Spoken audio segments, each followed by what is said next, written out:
ओम श्री सद्गुरुदेव भगवान की जय।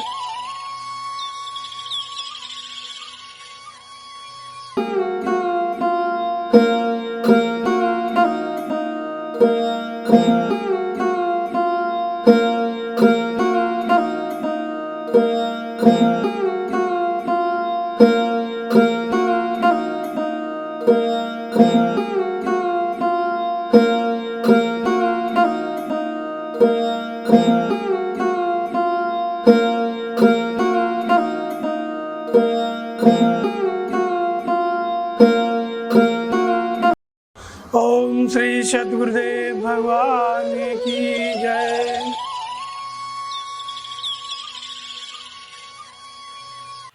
रक्षाबंधन आने वाला है, सावन का महीना चल रहा है।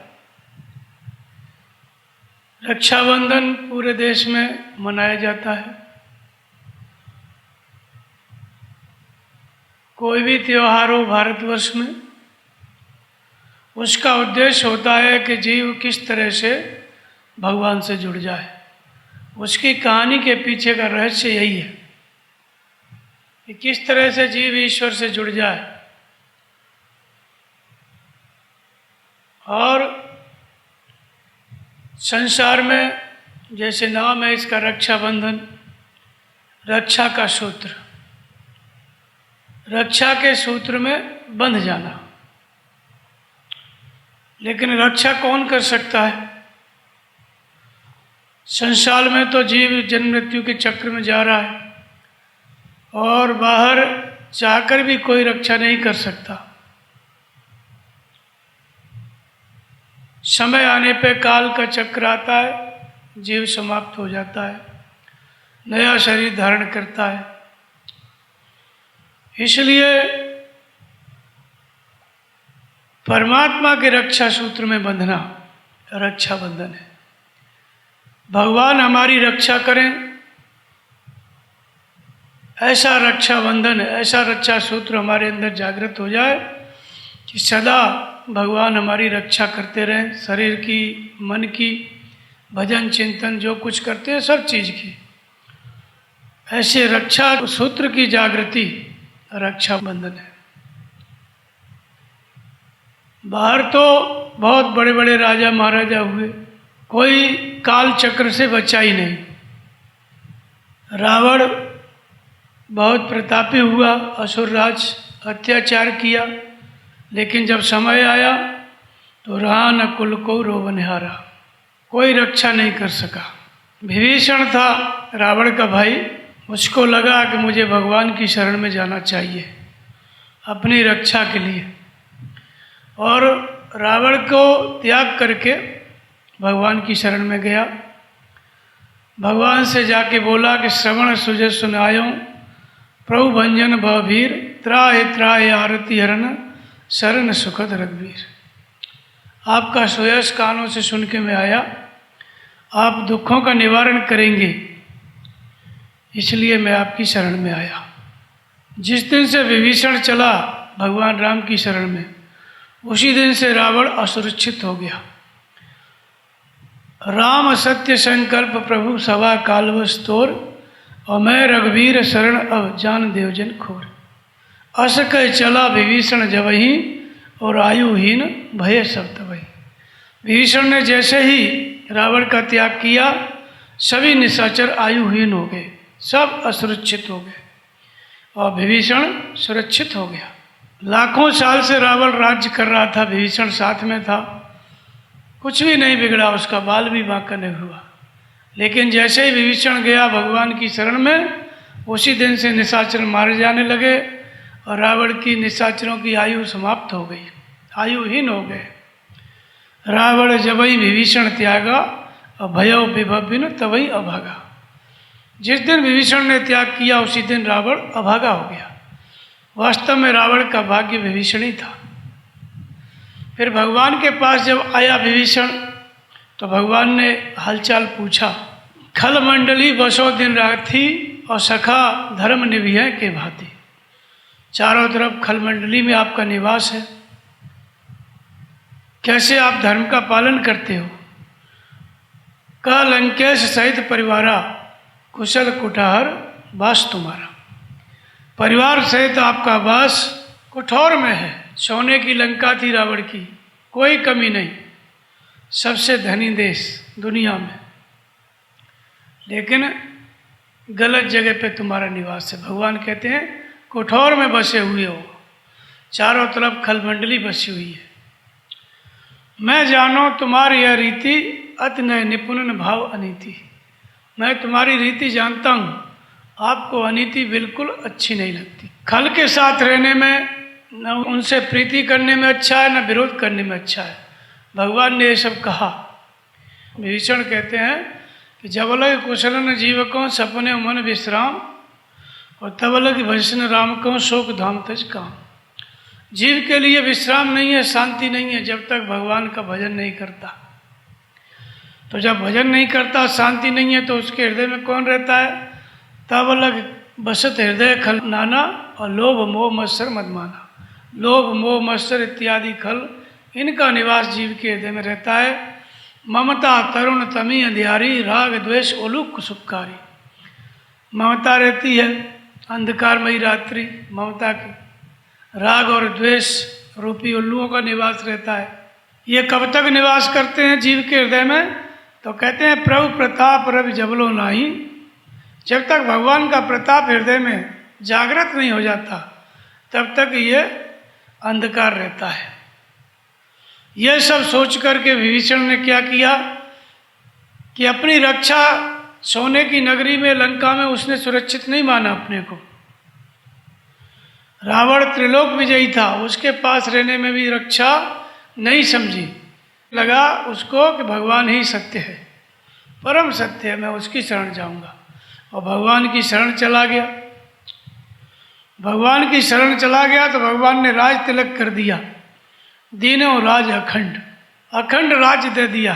जो लंका का राजा था रावण, उस लंका का राजा भगवान ने विभीषण को बना दिया और अखंड राज्य दे दिया, तीनों लोगों का साम्राज्य दे दिया, सुरक्षित कर दिया भगवान ने।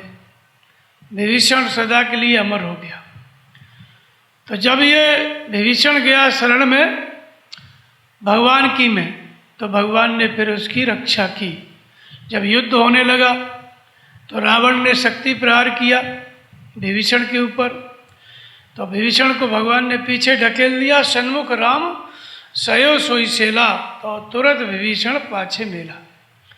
विभीषण को पीछे ढकेल दिया और खुद भगवान राम आगे आगे, और उस शक्ति का प्रहार अपनी छाती पर झेला। भगवान इस तरह से रक्षा करते हैं। तो वास्तव में ये जीव ही विभीषण है। जब तक जीव के हृदय में काम क्रोध राग द्वेष ये सब हैं, जब तक उनमें आसक्ति है हमारी संसार में, तब तक ये खल काम करते हैं। लेकिन जैसे ही कोई महापुरुष मिल गए, सदगुरु मिल गए, उनके प्रति हनुमान जी मिले थे विभीषण को। अब मोह भा भरोस हनुमंता, बिन हरि कृपा मिले नहीं संता। हनुमान जी मिले और हनुमान जी जो है उनके एक प्रकार से विभीषण के गुरु हुए। उन्होंने भगवान से जोड़ दिया, अर्थात परमात्मा प्राप्ति की साधना विभीषण के अंदर जागृत हो गई, इसलिए विभीषण समर्पित हो गए। ये जीव ही विभीषण है। जब इसके अंदर वैराग्य होता है, कोई वैराग्यवान संत मिलते हैं, वैराग्य ही हनुमान है। संसार में कोई विरक्त महापुरुष है, वो हनुमान है। वो मिल गए इस जीव को। जब उनके प्रति समर्पित हो जाता है तो विश्वास हो जाता है कि अब भगवान मिलेंगे। भगवान की कृपा से ही संत मिलते हैं। और फिर भगवान की कृपा जब जागृत हो जाती है तो जीव ईश्वर के प्रति समर्पित हो जाता है। तो समर्पित कैसे होता है? रक्षा सूत्र क्या है भगवान का? तो कहते हैं जननी जनक बंध सुखदारा, तनु धनु भवन हृदय परिवारा। सबके ममता ताग बटोरी, मम पद मने बांध बर डोरी। असज्जन मम उर्वश कैसे, और लोभी हृदय बसे धन जैसे। जननी माने माता, जनक माने पिता, जननी जनक बंधु भाई पुत्र और पत्नी, ये सब के अंदर जो ममत्व है, जो समर्पण है, कैसा होना चाहिए भगवान के प्रति। कब भगवान रक्षा करते हैं? तो संसार में जहाँ जहाँ हमारा लगाव है, वहाँ से अपने मन को हटा करके भगवान के चरणों में बांध दो। जब भगवान के चरणों में हम बांध देते हैं तो भगवान तो सबके हृदय में वास करते हैं, लेकिन भगवान के हृदय में कौन वास करता है? जो संसार के ममत्व को त्याग देता है, संसार से अनासक्त होकर के भगवान के चरणों में अपने आप को समर्पित कर देता है, भगवान के हाथ में अपने आप को फेंक देता है। तो भगवान कहते हैं कि अस सज्जन मम उर्वश कैसे और लोभी हृदय बसे धन जैसे। ऐसा सज्जन मेरे हृदय में निवास करता है जैसे लोभी के हृदय में धन निवास करता है। करो सदा तिनकी रखवारी और जिम बालक राखे महतारी। फिर इतना बड़ा समर्पण हो गया कि सब जगह से ममत्व हट गया, केवल भगवान के चरणों में श्रद्धा हो गई, ममत्व हो गया और श्रद्धा की डोरी धागा भगवान के चरणों में बंध गया। तो भगवान भी रक्षा सूत्र जागृत कर देते हैं, अपने हृदय के अंदर उसको ले लेते हैं, अपने उर के अंदर ले लेते हैं। फिर ऐसे भक्त की रक्षा योगक्षेम भगवान खुद करते हैं। भगवान कृष्ण इसी बात को कहते हैं, अनन्यास चिंतयन्तो माम ये जना पर्युपास्ते तेषाम नित्याभियुक्तानाम योगक्षेमम भाम्यम। जो अनन्य भाव से, अनन्य भाव किसको कहते हैं? सो अनन्य जाके यश मध्य न टरे हनुमंत और मैं सेवक सचराचर रूप स्वामी भगवंत। अनन्य भाव का मतलब है कि मैं सेवक हूँ और परमात्मा मेरे स्वामी हैं, सदगुरु मेरे स्वामी हैं, अन्य दूसरा कोई न गुरु है न परमात्मा है। ऐसा अनन्य भाव अपने परमात्मा के प्रति और सदगुरु के प्रति, इसको अनन्य भक्ति भी कहते हैं, अनन्य भाव भी कहते हैं। जब ये अनन्य भाव हो गया तो इसी भाव से भगवान कृष्ण कहते हैं कि अनन्यास चिंतयन्तो माम। जो अन्य किसी और के प्रति श्रद्धा ही नहीं है, केवल परमात्मा के प्रति या सदगुरु के प्रति, वहाँ पे उसकी श्रद्धा हो गई और निरंतर चिंतन कर रहा है। तेषाम नित्य अभियुक्ता नाम योगक्षेमम भाम्यम। उनका योगक्षेम मैं वहन करता हूँ। योग माने भगवान से मिलना। जब तक वो भगवान से नहीं मिल जाता तब तक उसके शरीर की रक्षा करना, उसके भजन की रक्षा करना, भगवान कहते हैं कि वो मेरी जिम्मेदारी है। तो हमें करना क्या है? अनन्य भाव से भगवान से जुड़ जाना है। फिर भगवान का रक्षा सूत्र अपने आप जागृत हो जाता है। भगवान का रक्षा सूत्र कैसे जागृत होता है? जिसको हम रक्षाबंधन कहते हैं। तो भगवान कृष्ण कहते हैं कि तेषाम सतत युक्ता नाम भजताम प्रीति पूर्वकम दधामि बुद्धि योगम तम ये न मामुपयांति थे। जो नित्य मुझसे युक्त होकर के प्रीति पूर्वक भाव से जो भजता है, मैं उसको बुद्धि योग प्रदान करता हूँ, अर्थात योग में प्रवेश करने वाली बुद्धि देता हूँ, अर्थात भगवान में प्रवेश करने वाली मैं बुद्धि प्रदान करता हूँ। बुद्धि तो सबके अंदर होती है, लेकिन जैसे ही हम अनन्य भाव से एक परमात्मा में श्रद्धा स्थिर किए, श्रद्धा से जहाँ डोरी लगी उनका ध्यान किए, नाम जप किए, बैखरी मध्यमा पश्यंती परा, 4 प्रकार से नाम का जप होता है। जब हम बैखरी से जपते हैं तो ओम ओम ओम ऐसे बोल के जपा जाता है। मध्यमा से धीमे धीमे, फिर पश्यंती माने, पश्य माने देखना। किसको देखना? श्वास को। श्वास कब अंदर गई कब बाहर आई उसको समझो। अंदर गई तो ओम, बाहर आई तो ओम। इसी को विपश्यना कहा है बुद्ध ने। यह पश्यंती से जपते जपते जब मन रुकने लगा और पश्यंती में जब नाम ढल गया, परा की अवस्था आई, तो जपे न जपावे अपने से आवे। परावाणी की पराकाष्ठा में जीव अपने स्वरूप को प्राप्त कर लेता है। तो अनन्य भाव से हमको कैसे भजना पड़ता है? बैखरी से जपो, मध्यमा से जपो, पश्यंती से जपो, सदगुरु के स्वरूप का ध्यान करो। सदगुरु भगवान कृष्ण कहते हैं मेरा स्मरण।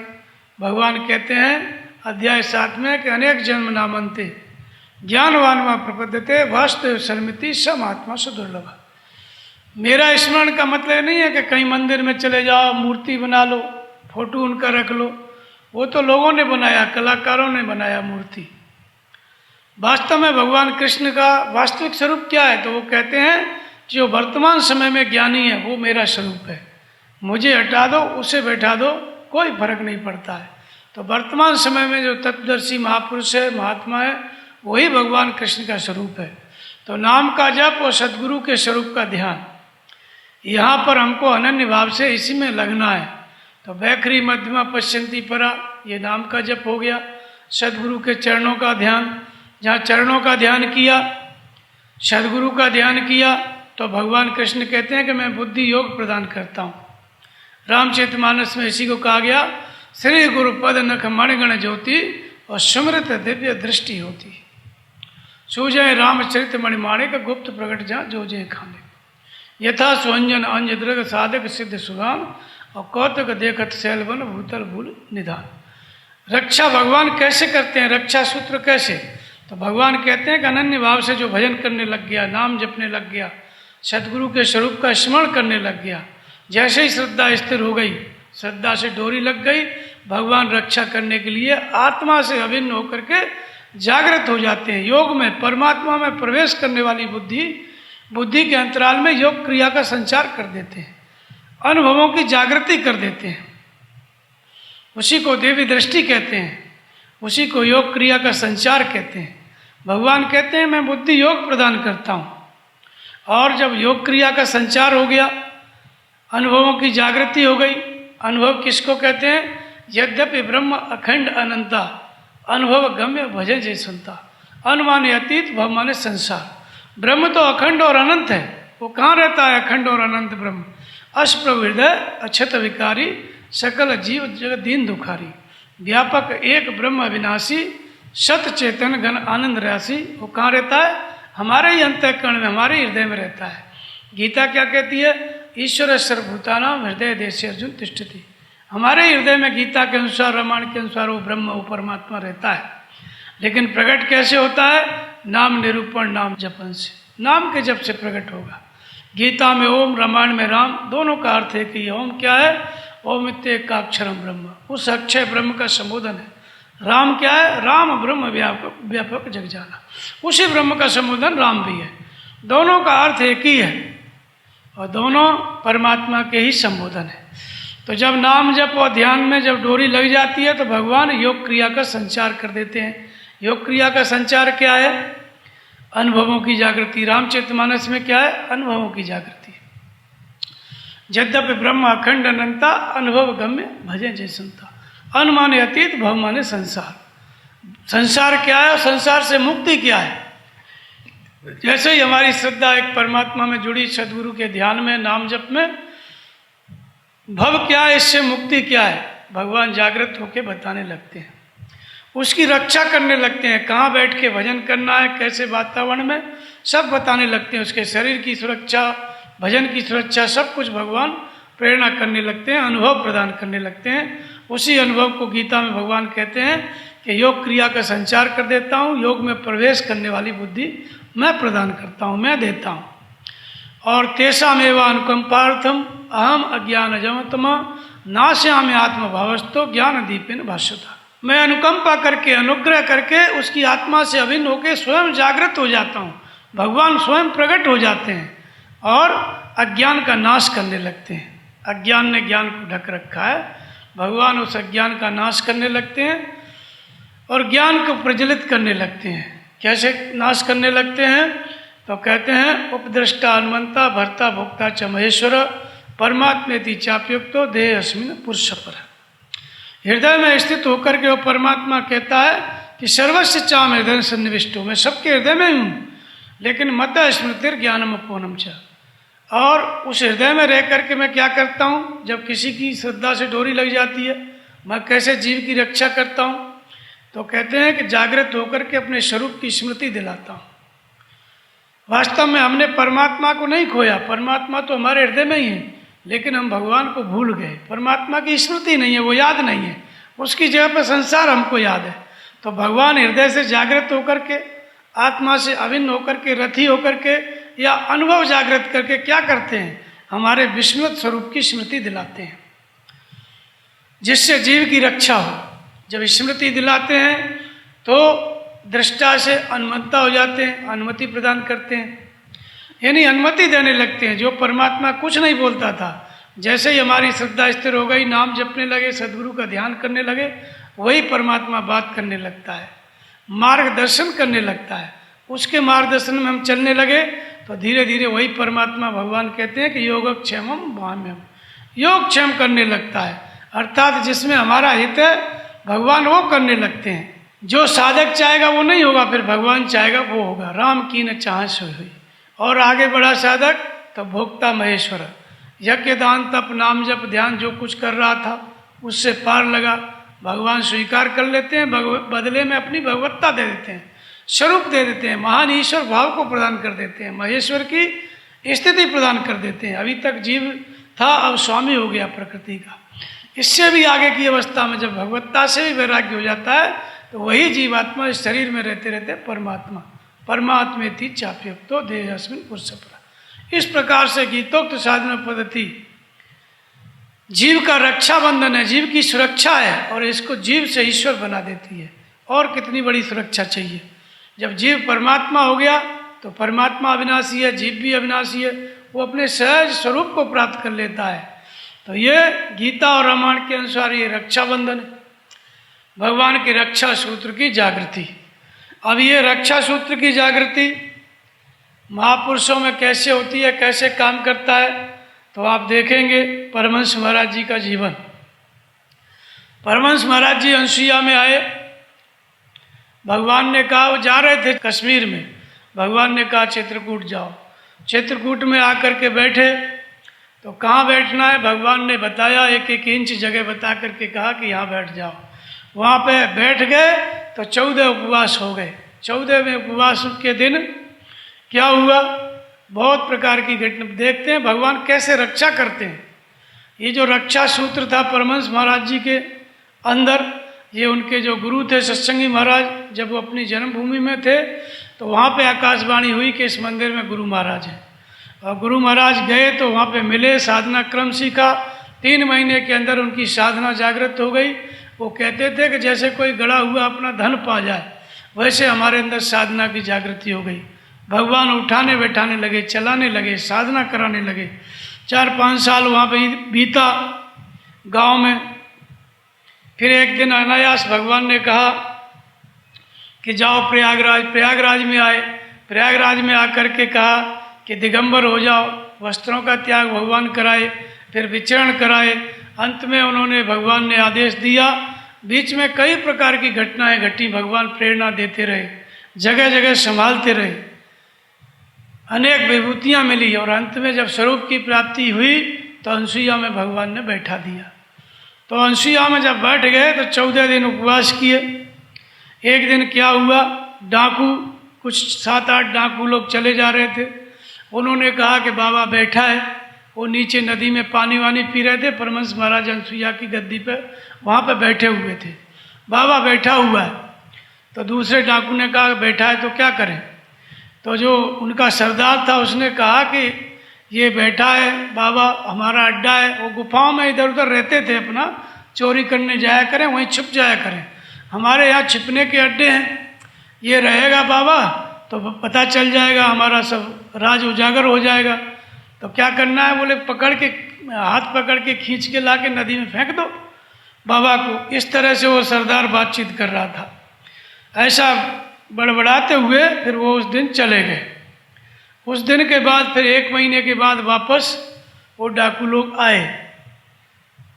2 लोग शाम को जा रहे थे। जाते हुए परमहंस महाराज जी ने देखा उनमें से 2-3 लोग को, और गए और फिर वापस लौटे सुबह 4-5 बजे के 6 बजे के टाइम पे। तो उनके हाथ में 4-5 किलो चांदी और सोना था, चोरी करके लौट रहे थे। अब उसमें जो था एक सरदार था, एक उसका असिस्टेंट था। तो असिस्टेंट जो था वो चीनी घोल रहा था, सरदार दातुन कर रहा था। फिर वो चीनी घोलने वाले ने कहा कि ऐसा है बाबा बैठा है, इसके लिए भी शरबत दे दूं चीनी का। तो सरदार ने कहा कि तुम्हारा मन हो तो दे दो। तो वो जो असिस्टेंट था उसने कहा छोटे वाले डाकू ने कि शरबत पिएगा, चीनी घोली है बाबा, शरबत पिएगा। 2-3 बार पूछा। परमहंस महाराज जी ने कहा कि हम चोरी का धन नहीं खाते। इतने में जो दातुन कर रहा था सरदार, दातुन फेंक के तेजी से लाठी लेके दौड़ा। बोले बाबा तुमको हम देख लेंगे, तुमको मार नहीं डाले तो हम किस बात के डाकू। लेकिन दूसरे वाले ने चीनी का शरबत फेंक के कमर पकड़ के उसको रोक लिया, और उसने कहा कि अभी हमारे पास बहुत सारा माल पानी है, सोना चांदी है, इसको हम रख के आएंगे तब देखेंगे, अभी मत कुछ बोल। इतने में टाइम हो गया, सुबह का टाइम हो गया। फिर चले गए तो उसके 2 दिन बाद उनमें वही लोग 2-3 लोग मिलके फिर अपना निकले चोरी करने के लिए। रास्ते में आए तो वहाँ चित्रकूट में एक झूरी नदी है, उसके पास जैसे ही पहुँचे वहाँ पर शेर लड़ रहे थे। तो शेर जब लड़ रहे थे तो उनका गर्दा उड़ करके उनके सिर के ऊपर आ रहा था। वो एकदम हक्के बक्के हो गए, भौचक्के हो गए। उनको लगा कि इधर से शेर आ रहा है या इधर से, हमको खा जाएगा। तब उन तीनों में विचार हुआ कि देखो भाई, हम आज तक हमेशा इस रास्ते से आए गए, कभी ऐसी घटना नहीं घटी, लगता है कुछ न कुछ बाबा जानता है। तो सरदार बोला कि बाबा क्या जानता है, शेर आए लड़ गए अपना, इसमें कौन सी बात है। बोले नहीं, आज हमारा मन नहीं है जाने का चोरी करने के लिए। तीनों ने मना कर दिया। फिर लौट गए तो जो सरदार था, जो मारने के लिए दौड़ा था, उसको बुखार चढ़ गया और 60 उपवास उसने किया, सन्निपात हो गया। फिर उसका जो साथी था, छोटा असिस्टेंट जो चीनी घोल रहा था, वो एक दिन दौड़ते हुए आया परमहंस महाराज जी के पास। महाराज से बोला, महाराज पूछे परमहंस महाराज कि तेरे साथी का क्या हाल है। तो उसने कहा महाराज, लौट के जाने पे भेंट हो सकती है, नहीं भी हो सकती है। तो बोले और सताओगे किसी साधु को। परमहंस महाराज बोले हम लोग क्या जाने महाराज, साधु जंगली जीव हैं, हम लोग को कुछ नहीं पता है, कृपा करें वो जिंदा हो जाए। तो ले, तू इतने दिन बाद आया है, अगर पहले आया होता तो विभूति ले जाता, लेकिन अब मरने का टाइम है, कोई बात नहीं, अगर जियत विभूति पा जाएगा तो मरेगा नहीं। विभूति लेके तेजी से दौड़ा। 8 किलोमीटर गांव था और डाकू रोज ही दौड़ते रहते थे। 8 किलोमीटर दूरी कुछ भी नहीं थी। गया, सपाट दौड़ के विभूति खिलाया, लगाया और फिर उसको थोड़ा होश आने लगा और खाट से उतर के गिरा जाए। उसको कहा कि परमहंस जी विभूति भेजे हैं। तो परमहंस महाराज पे तो चिढ़ा हुआ था, कहा मैं उसको मार डालूंगा, परमहंस महाराज जी को बोलता था। तो 4 लोग उसको दबाए, सन्निपात में आदमी गिर पड़ता है ना, जोर से बोले कि मैं उसको मार डालूंगा। 4-5 लोग उसको दबा के बैठाए, बोले पहले जिंदा तो हो जा तब मारना। जब विभूति खिलाया तो होश आ गया, 4-5 दिन में ठीक हुआ। जब ठीक हुआ तो कहा कि भोजन कर लो। तो उन्होंने कहा कि नहीं, हम भोजन नहीं करेंगे। वो जो डाकू मारना चाहता था उसने, जिसको सन्निपात हो गया था, पहले मैं परमहंस जी का दर्शन करूंगा, उन्होंने मेरे प्राण बचाए, मुझे ले चलो। फिर बैलगाड़ी में लाद के 8 किलोमीटर तक लोग आए लेकर के, रास्ता बनाते हुए, रास्ता नहीं था जंगल में, आके प्रणाम कराए, फिर आशीर्वाद दिए। फिर वो सब डाकू भगत हो गए। 10 डाकू थे, 10 नंबर के, 10 डाकू सेवक हो गए। इस तरह से भगवान रक्षा करते हैं। और इसके पहले एक और घटना घटी।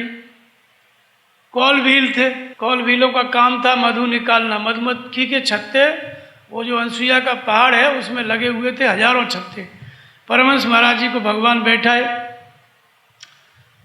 बैठाए भगवान। तो छत्ता जो मधुमक्खी का था, सब लोग देखने के लिए आते थे। जहाँ परमहंस महाराज जी का आसन था उसके ऊपर 2 बड़े बड़े मधुमक्खियों के छत्ते थे। तो लोग उनका दर्शन किया करें, बहुत अच्छे लगे। तो कॉल व्हील जब आए तो अपना परमहंस महाराज बोले कि देखो ये सारा जंगल तुम्हारा है, सब तोड़ो मधु और बेचो खाओ, केवल जो हमारे ऊपर 2 छत्ते लगे हैं इनको मत तोड़ना। तुम लोग आग लगाते हो और मधुमक्खी अध जली अवस्था में गिरती हैं और नीचे अपना गिर जाती हैं, मरती भी नहीं है और आधी मरी रहती हैं। इसलिए इसको लोग देखते हैं, इन 2 को छोड़ के सब अपना तोड़ ले जाओ मधु। लेकिन वो क्या किए, उन्हीं दोनों में अपना नशेनी लगाने लगे। नशेनी माने बांस की सीढ़ी बनाते हैं। बांस लंबे लंबे, एक में दूसरा बांध के, बांस की छील जो छिलका होता है उसी को निकाल के उससे बांध के सीढ़ी बनाते हैं। तो सीढ़ी बना ले गए 4-5 बांस लगा के वहाँ तक। और उन्हीं 2 छत्तों में, जिनको परमहंस जी मना किए, उन्हीं 2 छत्तों में वो तोड़ने का उपाय करने लगे। तो तोड़ने के लिए पीछे डलिया बांध लेते हैं कमर में और एक हाथ में आग लगा लेते हैं उसमें मशाल की तरह, और उसी सीढ़ी पे चढ़ते हैं। तो एक जन चढ़ रहा था ऊपर और नीचे एक जन था, उसको पकड़े हुए था।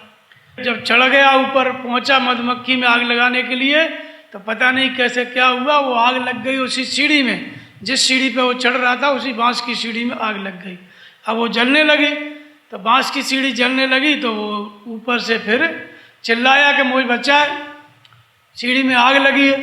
तो नीचे वाला जब चला धम्म धम्म, पहले पुरानी छत थी, सिद्ध बाबा का आश्रम था, उसी पे झाड़ू कभी लगा नहीं, पत्तियां पड़ी थी एकदम। जब चला तेजी से धम धम करके, तो एक अजगर उसको घेर लिया, उस पत्ती के ढेर में से अजगर ने उसको घेर लिया। तो वो कहे कि मुझको अजगर ने घेरा है, बोले मेरी सीढ़ी में आग लगी है, मुझको बचाओ। अब वो अजगर जो है उस घेर रखा था, इतने में वो गिरा, धड़ाम से नीचे गिर गया, मरा नहीं, चोट लगी। बड़े मजबूत होते हैं जंगली लोग। उसके बाद क्या हुआ, चला गया, चले गए। उसी में से थोड़ा आधा 1 किलोमीटर पे एक बरगद का पेड़ था, उसमें भी मधुमक्खी के छत्ते लगे थे। वहाँ जा कर के फिर वही आदमी दोबारा चढ़ गया, पता नहीं कैसे बैलेंस बिगड़ा और गिरा, वो मर गया। तो वहाँ जा कर के वो कॉल भील गए अपना, तो सब लोग पंचायत किए, 30-40 गांव थे उनके, पंचायत किए कि हम लोग बाबा को देख लेंगे, उनकी वजह से ये सब हुआ है। जब पंचायत करने लगे, इतने में क्या हुआ, 40 घरों में आग लग गई। आग लग गई तो सब अपने अपने रिश्तेदारी में चले गए। रिश्तेदारी में चले गए तो वहाँ सपने में परमहंस महाराज उनको दिखाई दें त्रिशूल लेके। सो नहीं पाए, रात में सपने में परमहंस महाराज देखे पूरे गांव के लोगों को, पीछे पीछे अपना बेचारे परेशान सब। उनका गांव भी जल गया, फिर भी उनको अभी कष्ट निवारण नहीं हुआ। जब परमहंस महाराज जी दिखाई देने लगे तो उनको लगा कि हम लोगों से लगता है गलती हो गई। फिर एक पंडित थे गणेश लम्बरदार, उनके पास सब पहुँचे, बोले महाराज पंडित जी हमको महाराज से क्षमा दिलवा दो, हम लोग को बात करना नहीं आता है।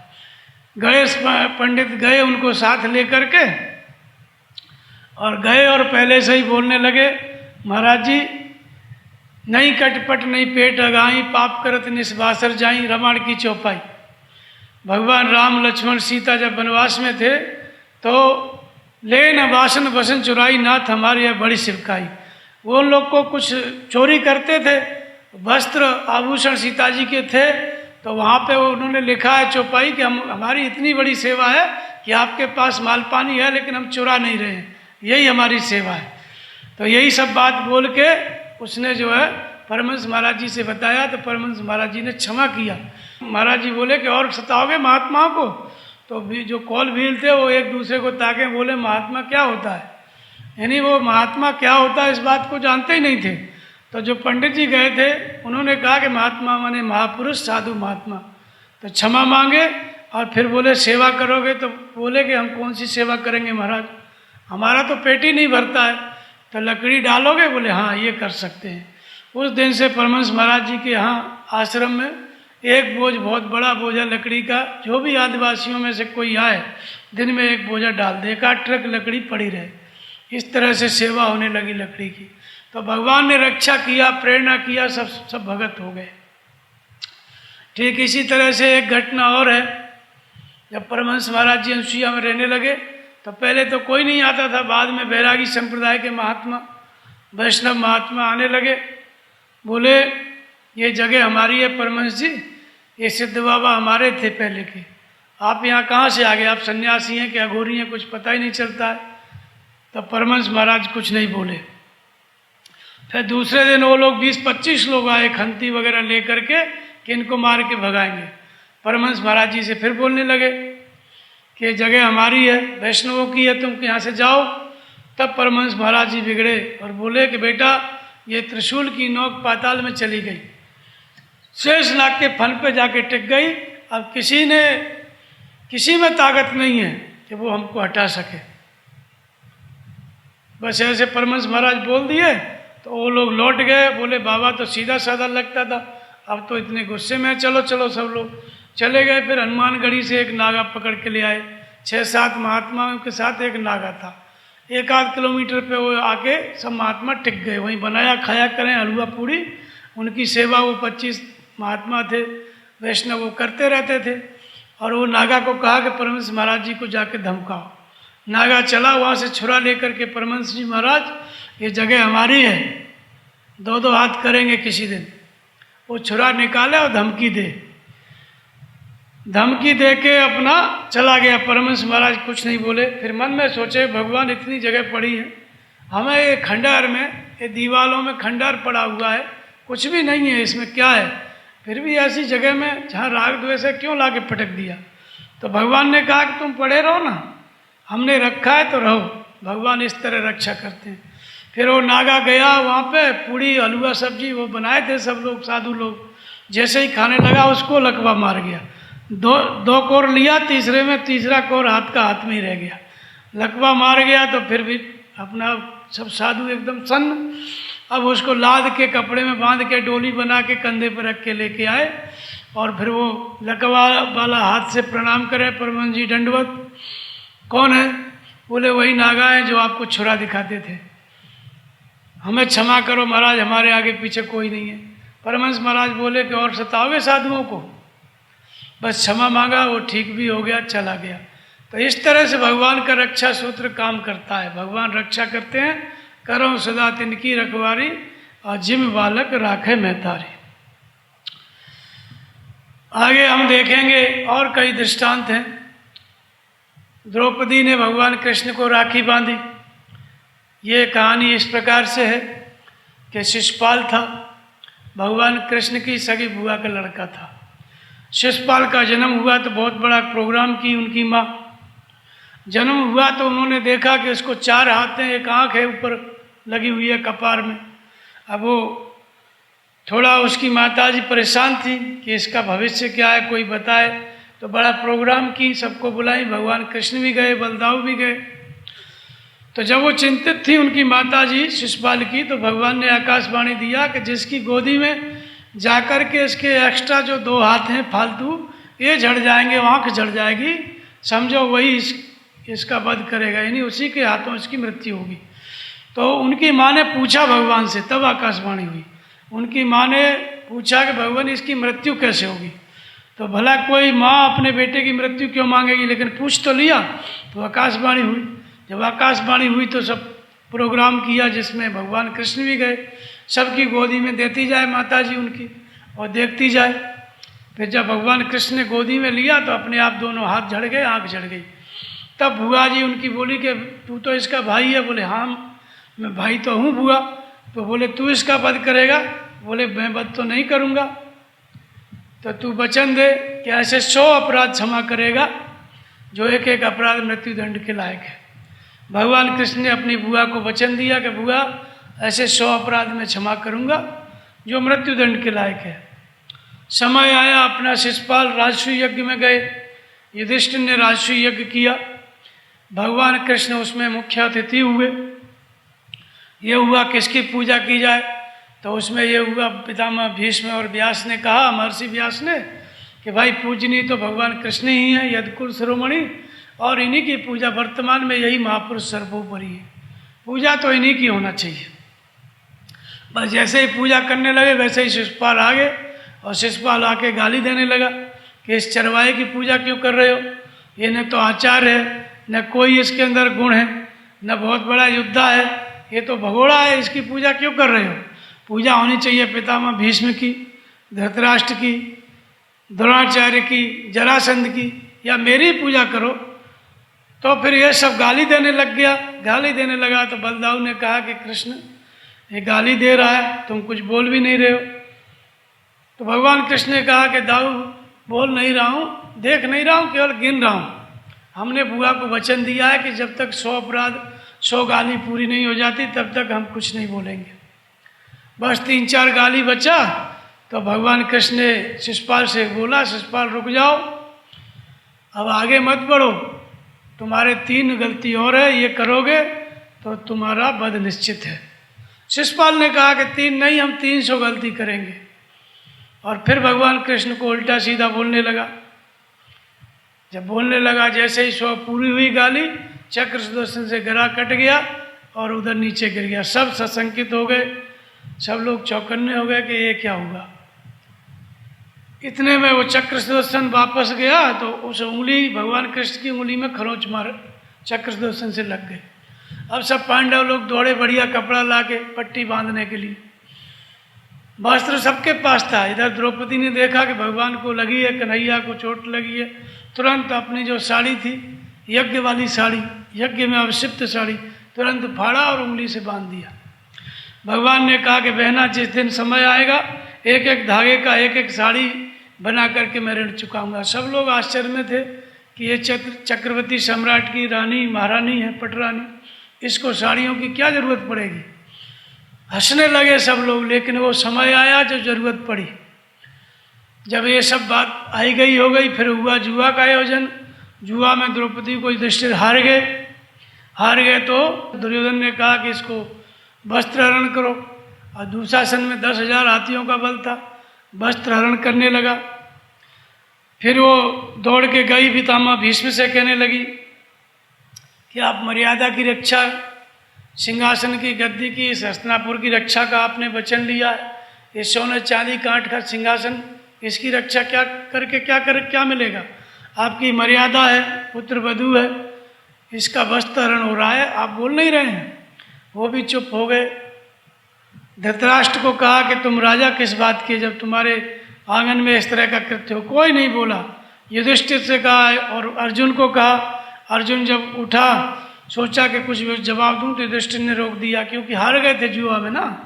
कोई नहीं बोला। और उधर दुशासन खींच रहा था। तब सब कुछ छोड़ के द्रौपदी ने केवल भगवान से प्रार्थना की, हे कृष्ण गोविंद, हे मुरारी, नाम का जप चालू कर दिया। ओम ओम, भगवान के नाम का जप, प्रार्थना और नाम का जप।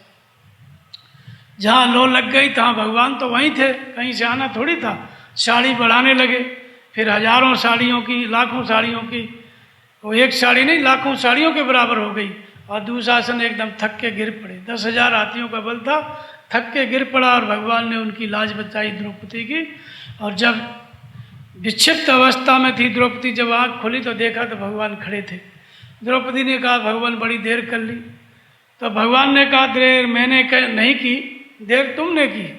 पहले तुम जो है राजा धृतराष्ट्र को पाठ पढ़ा रही थी कि राज्य कैसे किया जाता है, राजा कैसा होना चाहिए। पितामह भीष्म को बता रही थी कि मर्यादा की रक्षा कैसे होनी चाहिए। युधिष्ठिर, भीम, नकुल, सबको बता रही थी। तुमने हमको याद ही नहीं किया। जैसे ही याद किया हम तुरंत आ गए। तो भगवान इस तरह से रक्षा करते हैं अपने भक्त की। ये रक्षाबंधन। भगवान ने द्रौपदी की लाज रखी। इसके बाद और भी कहानी है। एक बार युद्ध हुआ। एक बार क्या हुआ कि युद्ध हो रहा था, पांडव कौरवों का भयंकर युद्ध हो रहा था। शकुनी ने कहा कि पितामह से कुछ किया जाए, बड़ा काम लिया जाए। ये रोज 10,000 योद्धाओं को वध कर रहे हैं, लेकिन पांडव तो सब जीवित हैं, उनका कुछ नहीं बिगाड़ पा रहे हैं, कुछ करो। तब दुर्योधन जाके बोला कि पितामह, कोई फायदा नहीं है आपके सेनापति होने से। 5 पांडव जीवित हैं और आप जैसे महारथी हैं, आपसे कोई नहीं जीत सकता है, कोई आपका सामना नहीं कर सकता। फिर भी पांडवों का कुछ नहीं बिगाड़ पाए। जो 10,000 महारथियों को आप मारते हैं, उनसे हमारी कोई दुश्मनी नहीं है। तब पितामह भीष्म ने कहा कि आज तूने बड़ा लांछन लगाया। उसने कहा कि आप पांडवों का पक्ष ले रहे हैं। फिर प्रतिज्ञा की पितामह भीष्म ने कि कल युद्ध में या तो अर्जुन नहीं रहेगा या मैं नहीं रहूँगा। जैसे ही प्रतिज्ञा हुई, सन्नाटा मच गया कौरव पांडव कि अब तो अर्जुन बचेगा ही नहीं। कौरव लोग बहुत प्रसन्न हुए, दुर्योधन इत्यादि, कि अब तो प्रतिज्ञा उनकी कभी खाली नहीं गई। भगवान कृष्ण से अभी 2 दिन पहले ही शस्त्र उठवा दिया। उन्होंने प्रतिज्ञा की थी कि मैं शस्त्र नहीं उठाऊंगा, अभी कल ही शस्त्र उठवा दिया। ये तो भीष्म प्रतिज्ञा है, अब तो अर्जुन का वध निश्चित है। भगवान कृष्ण ने देखा कि सब लोग उदास बैठे हुए हैं, पांडव भी। तो फिर उन्होंने सोचा कि जिसकी वध की प्रतिज्ञा लिए हैं उस अर्जुन को देख के आऊँ, उसका क्या हाल है। भगवान कृष्ण इस शिविर से उस शिविर सबका हालचाल लेते हुए भगवान कृष्ण अर्जुन के पास पहुँचे। तो अर्जुन देखते हैं तो जिसकी मृत्यु की होने वाली है, जिसकी मृत्यु, उसको तो नींद नहीं आना चाहिए, लेकिन अर्जुन को देखा तो खर्राटे मार के सो रहा था। जाके जगाया अर्जुन को। भगवान कृष्ण ने कहा कि तुम्हारे वध के लिए पितामह भीष्म ने प्रतिज्ञा ली है, या तो तुम नहीं रहोगे हो, तो तुम्हें चिंता नहीं है। बोले मुझे मेरी मृत्यु की, मेरी सुरक्षा की, रक्षा की जिसको चिंता है वो भगवान स्वयं आप जाग रहे हैं, मुझे क्या चिंता है। तो इस तरह से भगवान भक्तों की रक्षा करते हैं। शाम होते होते पितामह भीष्म जो प्रतिज्ञा किए थे सरसैया पर लेट गए और अर्जुन की सुरक्षा भगवान ने की। ऐसे ही एक कहानी और है, जरासंध की सक्षौणी सेना लेकर के द्वारकापुरी पे जरासंध आक्रमण किए। उधर से चले आ रहे थे, जरासंध भी उनके नाना लगते थे भगवान कृष्ण के सगे, वो जो थे मामा कंस, वो कंस उनके जरासंध के बहनोई या दामाद लगते थे कुछ, तो वो रिश्तेदारी थे, लेकिन उनके मन में एक चिढ़ थी कि इनको कभी मैं जीत नहीं पाया। उधर काले यमन था, उसको भी वरदान प्राप्त था, वो चला आ रहा था यवन देश से द्वारकापुरी पे हमला करने। बलदाऊ से भगवान कृष्ण ने कहा कि देखो दाऊ, उधर तुम्हारे नाना 21 अक्षौणी सेना लेके आ रहे हैं, तुम लेके जाओ सेना, उनका स्वागत करो, और इधर काले यमन है उसको मैं देखता हूँ।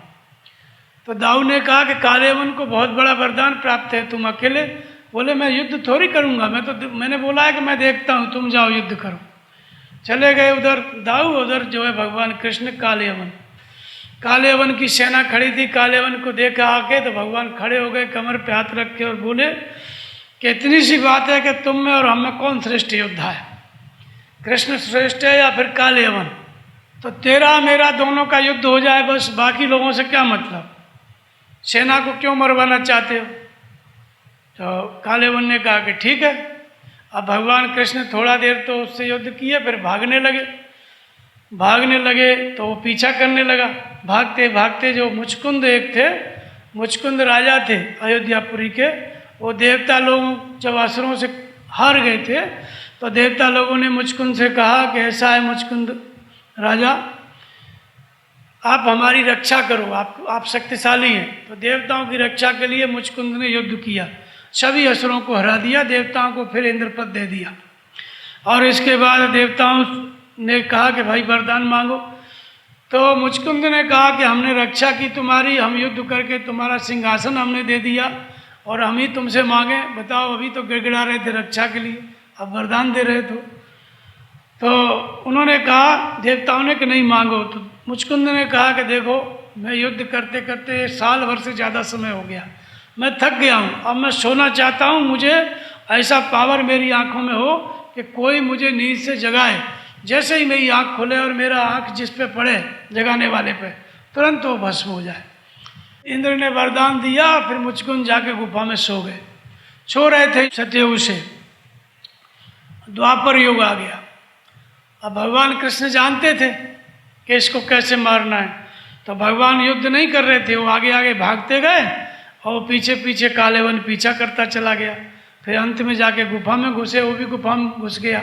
अपना जो पीताम्बर था वो मुचकुंद को उड़ा दिए। जब मुचकुंद को पीताम्बर उड़ा दिए तो ये काले यमन को लगता है गुफा में आके सो गया है, कायर है, भगोड़ा है, और भगवान आड़ में खड़े हो गए गुफा की दीवार की तरफ। उसने आकर के मुचकुंद को एक लात मारा, और मुचकुंद को लात मारा और सामने खड़ा हो गया कमर पे हाथ रख के। और मुचकुंद ऋषि जैसे आंख खोले, सामने उसी पर दृष्टि पड़ी, सिर से जल के राख हो गया। मुचकुंद बोले ये कौन मर गया और ये क्या हुआ? भगवान कृष्ण आड़ में थे, खट से सामने आ गए, बोले ऋषिवर कुछ नहीं हुआ, तुमने कोई गलती नहीं की, जिसको मरना था वो अपने आके मर गया। बोले क्या? तो सब हाल बताया और फिर बताया कि तुम अब भगवान की भक्ति तुम्हें प्राप्त होगी और मोक्ष को प्राप्त होगे। तो ये भगवान की महिमा है, कैसे भगवान रक्षा करते हैं। इसी तरह से रक्षाबंधन का जो त्यौहार है, भाई बहन का त्यौहार है। ये भाई बहन का त्यौहार विशेष रूप से महाराणा सांगा थे, उनकी रानी थी महारानी कर्मावती। इधर जो है राणा सांगा सभी लोग वीर गति को प्राप्त हो गए थे। अंत में एक गुजरात का बादशाह था, अहमदाबाद में उसका था, बहादुर शाह नाम था, उसने हमला कर दिया। कर्माबाई की सेना थी, सैनिक थे, लड़ते गए। जब हमला कर दिया तो उसने हुमायूं के लिए कर्माबाई ने राखी भेजी, भाई समझ के राखी भेजी। तो हुमायूं उसको शेरशाह सूरी से लड़ रहा था। राखी जब वहाँ पहुँची तो हुमायूं ने कहा कि मेरी बहन ने राखी भेजा है, मैं उसकी रक्षा करने जाऊँगा। हुमायूं वहाँ से चला रक्षा करने के लिए। इधर बहादुर शाह ने हमला किया, सब सेनापति सब सेना जब मरने लगी अंतिम सेनापति जब मारा गया और वो हुमायूं था, वो करीब करीब चित्तौड़ के आसपास आ गया था, लेकिन उसने कहा कि रात विश्राम कर लेते हैं और सुबह ही अपना हमला करेंगे। इतने में क्या हुआ, रात में पूरी बाजी पलट गई। रात को जो बहादुर शाह था, तो अंतिम सेनापति मारा गया, तो महारानी कर्णावती ने जौहर किया, सबको अग्निकुंड जलाया। सब जितनी भी रानियां थी, राजकुमारी, सब लोग अपना उसमें जौहर कर लिए। सुबह पहुंचा तो जौहर की राख, तो उसने प्रतिज्ञा ली, बोले इसको मैं जिंदा नहीं छोड़ूंगा। पीछा किया उसका, यह घटना थी। तब से भाई बहन रक्षाबंधन। और फिर क्या हुआ, बहन की रक्षा करने के लिए भाई अपने हाथ में रक्षा बंधवाने लगे, तो ये रक्षाबंधन तब से भाई बहन का भी त्यौहार हो गया। फिर क्या हुआ कि धीरे धीरे ऐसा समय आया मुसलमानों के समय में कि स्त्रियों का अपहरण होने लग गया। तो अपहरण होने लग गया तो सब मिल के भाई जो भी पुरुष थे सबको राखी बांधने लग गई ताकि सब लोग रक्षा करें। तो रक्षाबंधन मतलब भाई बहन का त्यौहार हो गया और रक्षा करने भी लगे। जब राखी बंध गई तो भाई हो गए, तो बहन पे जब कोई हमला होगा तो रक्षा करेंगे। एक और कहानी है राजस्थान की, रामदेव, उनको राणूजा बोलते हैं, गुजरात में राणूजा बोलते हैं, वहाँ रामापीर बोलते हैं राजस्थान में, और राम देवड़ा भी बोलते हैं। वो राजकुमार थे किसी स्टेट के, लेकिन अवतारी पुरुष थे। उस गांव से गुजर रहे थे जहाँ उनका मंदिर है, उसी के आसपास किसी हरिजन को कोई बच्ची पैदा हुई, हरिजन औरत थी कोई, और उसने क्या किया, पेड़ की डाल काट करके उसको ढक दिया और आगे बढ़ गई। जब बच्ची पैदा हुई तो रो रही थी, आवाज़ आई पत्ते के नीचे से, तो रामदेव जा रहे थे, उन्होंने देखा तो बच्ची है, बच्ची को लेके आए अपना गांव में। तो जब ले आए तो समाज के गांव के लोग विरोध करने लगे कि पाप की पुतली को लाके पटक दिया है, पता नहीं किसकी संतान है। तो रामदेव बोले कि पाप की पुतली, अभी ये तो पैदा हुई है, 4 दिन की बच्ची है, ये कैसे पाप की पुतली हो गई? जो इसका बाप है वो हमारा बाप, तुम्हारा बाप, प्रत्येक जीव ईश्वर का अंश है, ये पाप की पुतली कैसे हो गई? तो बहुत परेशान किए गांव के लोग। अंत में वो लड़की अपना भजन करने लगी, उसका नाम था डोली बाई। भजन करने लगी, भजन करते करते काफ़ी टाइम हुआ, बड़ी हुई, तो रक्षाबंधन का त्यौहार आया। तो इंतज़ार कर रही थी कि भाई आएगा तो मैं रक्षा बांधूंगी। रामदेव को अपना भाई वो मानती थी। रामदेव जी को एक सगी बहन भी थी, उसने कहा कि भैया आज रक्षाबंधन है, राखी बांधना है। तो रामदेव जी ने कहा कि तुमसे भी प्यारी एक और बहन है, मैं पहले उससे राखी बंधवा के आता हूँ। जब गए वहाँ पे तो गरीब थी बेचारी, कुछ था नहीं उसके पास, तो जो चुनरी उड़ी थी फटी फटाई, उसी में से फाड़ के धागा रामदेव को बांध दिया। भजन करने लगी, उसका नाम हुआ, जहाँ रामदेव का मंदिर है उसी के पास में डोली बाई का भी मंदिर है, उसकी भी पूजा होती है।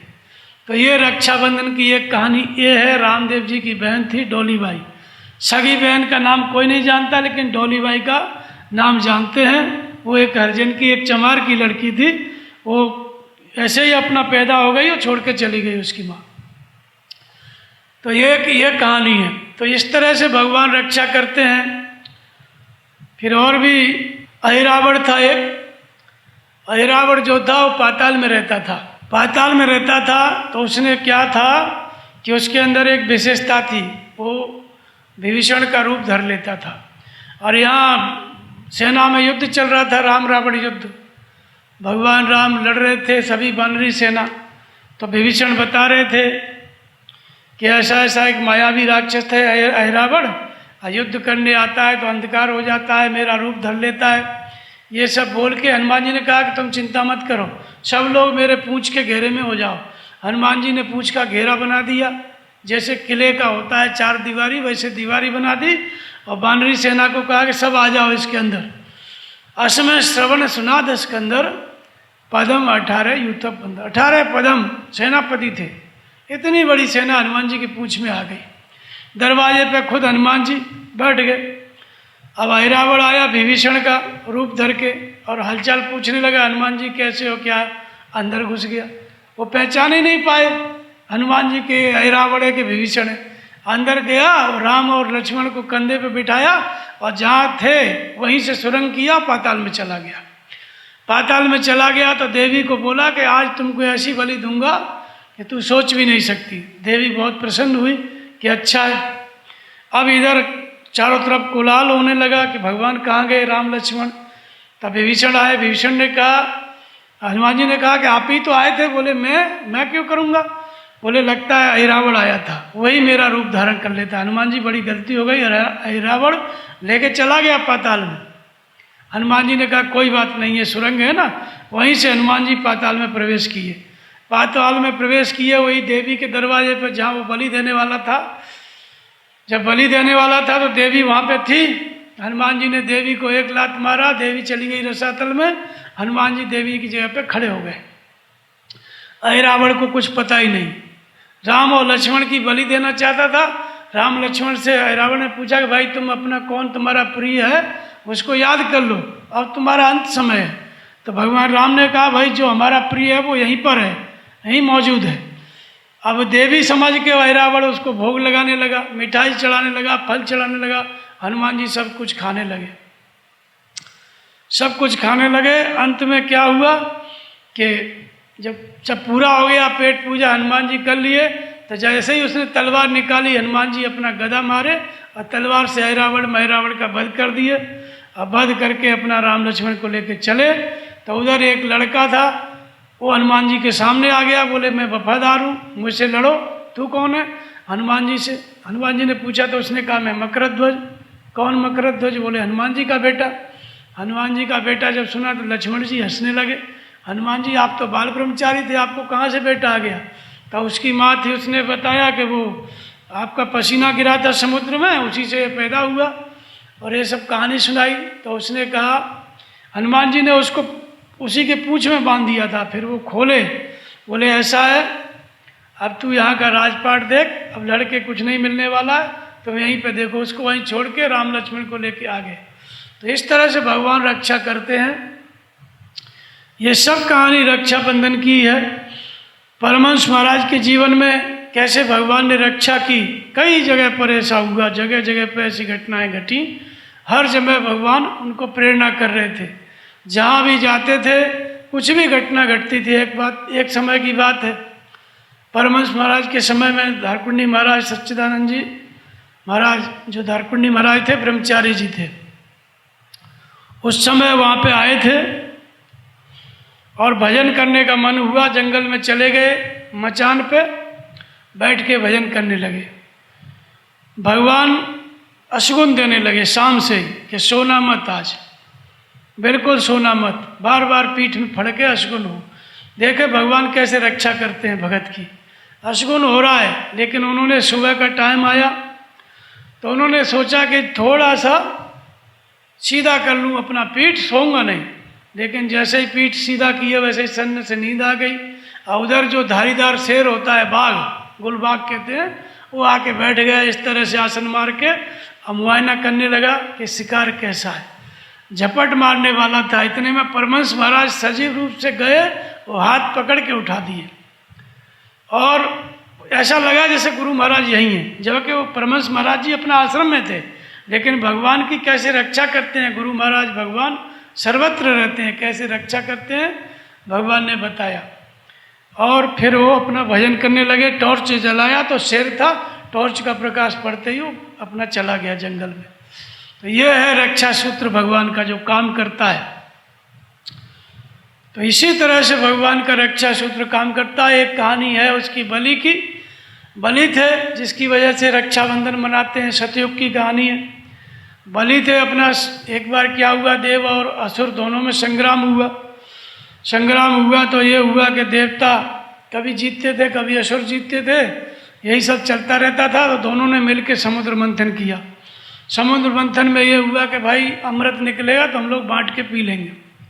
अमृत निकला तो देवताओं को भगवान ने पिला दिया, असुरों को नहीं पिलाया। फिर देवता अमर हो गए और उसके बाद युद्ध हुआ तो असुर लोग हार गए, बलि हार गए।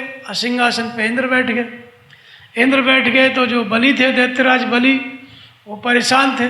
तो वो गए, उनके गुरु थे शुक्राचार्य। शुक्राचार्य ने कहा कि देखो मैं अभी भी तुमको इंद्रासन दिला सकता हूँ, लेकिन मेरी आज्ञा का पालन करना पड़ेगा। तो वो तो शिष्य थे उनके, असुर लोग। बलि ने कहा बोलो भगवान, तो शुक्राचार्य ने कहा कि जो महापुरुष हैं, ब्रह्म तत्व को प्राप्त ब्राह्मण हैं, जिन्होंने ब्रह्म को जान लिया है, ऐसे महात्माओं की सेवा करो, उनके आशीर्वाद से तुमको फिर से विजय मिलेगी। सेवा करने लगे असुर लोग, सब ब्राह्मणों को खिलाने लगे, सेवा करने लगे उनके आश्रम में। जब सेवा करने लगे तो महापुरुष लोग, ब्राह्मण लोग सब खुश हो गए। खुश होकर के उन्होंने वरदान दिया, एक रथ दिया बलि को कि जा इस रथ में बैठ के तू युद्ध करेगा, तुमको कोई नहीं पराजित कर सकता। अब बलि रथ पा गए, रथ पे बैठ करके अपना युद्ध करने लगे। युद्ध करने लगे तो देवता लोग हारने लगे, बृहस्पति के पास गए। बृहस्पति ने कहा कि अभी इससे कोई नहीं जीत सकता, ये ब्राह्मणों का आशीर्वाद है, इसको कोई नहीं हरा सकता है। बोले अभी इसको गद्दी पे बैठने दो। जब देवराज इंद्र हार गए तो फिर दैत्यराज जो थे बलि, वो दानवेंद्र जो है वो इंद्र बन गए। वो इंद्र पद पे बैठ गए तो राज्य किए। महापुरुषों ने कहा कि ये तो गद्दी मिल गई है, लेकिन इसमें क्या है कि अभी तुमको सिद्ध करना पड़ेगा, तुम्हारे अंदर इसकी योग्यता है। बोले सिद्ध कैसे करना पड़ेगा?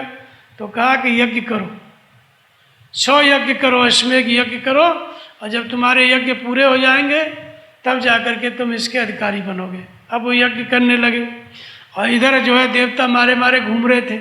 देवताओं ने जाकर के द्वितीय और अद्वितीय, अद्वितीय से सब देवता पैदा हुए, 12 आदित्य हुए, इसमें सूर्य विष्णु इंद्र ये सब अदिति के पुत्र थे देवता। और द्वितीय जो है, द्वितीय से दैत्य पैदा हुए, ये जो है प्रहलाद, हिरणाक्ष, हिरण्यकश्यप, ये सब द्वितीय के दैत्य थे। पिता एक ही थे कश्यप। कश्यप की 2 रानियां थी, द्वितीय और अदिति। अदिति से आदित्य यानी देवता, और द्वितीय से दैत्य पैदा हुए। दोनों आपस में लड़ते रहते थे, दोनों में रिश्तेदारियां भी थी।